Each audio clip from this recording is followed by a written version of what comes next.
Patricía, Melo, I'm very happy to meet you here on the stand of the book fair of Cletcota.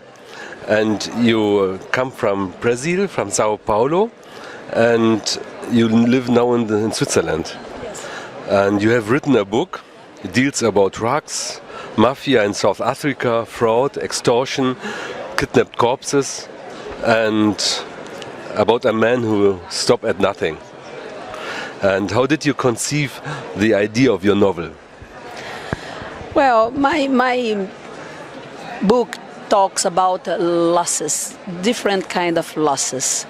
Loss of perspective, loss of moral values, loss of death as something that you have to accept and an important losing that we have to accept and overcome. And of course, I use it a lot. Brazilian, my surroundings, things that I know, part of Brazilian reality. And the story is set at Corumbá. It's a kind of sanctuary. It's one of the most beautiful places in Brazil called Pantanal.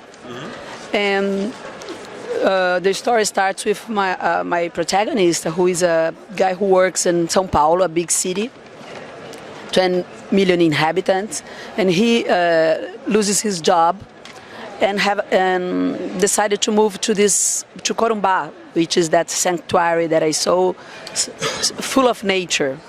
And there, accidentally, he witnesses a crash plane. Yes. And so the story starts with this big event, and well, I'm not going to tell you because. Yes. I would like to know, you have written a mystery novel, a detective novel, a murder novel. What is the kind of this novel? I don't like to label my own literature. I don't think it's. I think it's a kind of reductionism. Label my literature as a detective or criminal story, because it's more than that, you know. Not that I don't have any prejudice against detective and criminal novels, but you know, when I first published my book in Brazil, the critics start to define me as a writer of criminal books, but I don't think it's true. My book talks, you know, that the criminal books and detective novels, they are based on a triad in mystery, detective, and a murder. And my books, I don't have even a detective. There is no. And there's no murder. And there is no murder. So there's no. Your principal protagonist of your novel has no name? Yes, he has no name because, you know, I'd like to show a very ordinary man, a man who could be everybody, could be anyone, you know.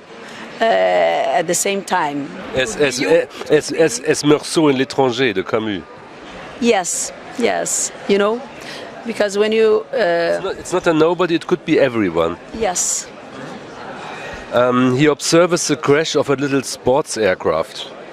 And I will not tell the story, because the reader have to read the book themselves.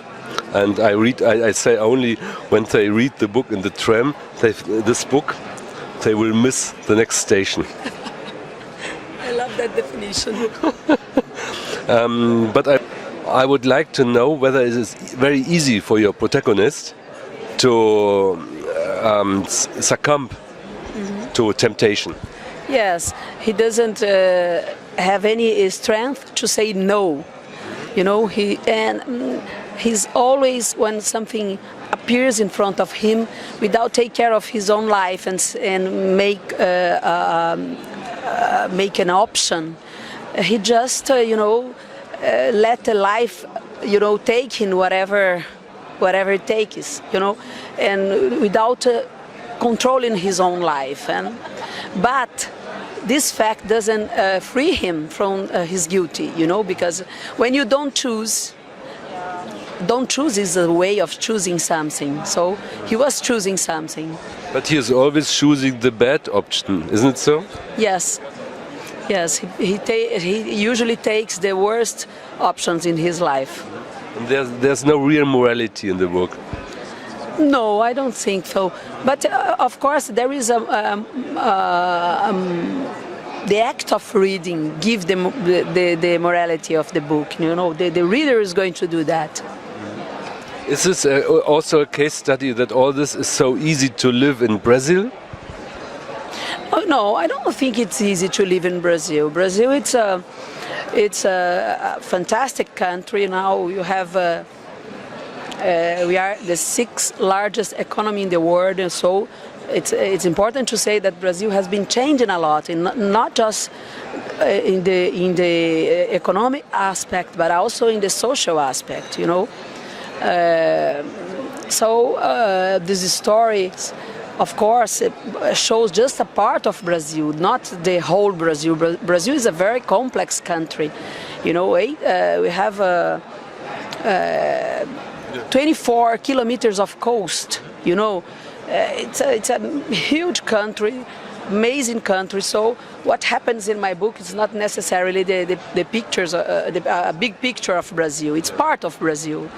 How do you construct the suspense in your book? Well, before I am a writer, I'm a reader. So I know what I like to read. I know the kind of book that makes my imagination, you know, works. And usually I work hard before I start writing, you know, to create all the structure of the book. And it's my own way to tell stories. It's like this. Which people are reading your books? Who should read your book? Well, it's interesting because in the beginning I used to think that I have more younger readers. Nowadays I realize that you know, not only universities and in younger environments, but also I have, you know, common readers, people who likes a good literature and who likes to know part of Brazil. And I don't know.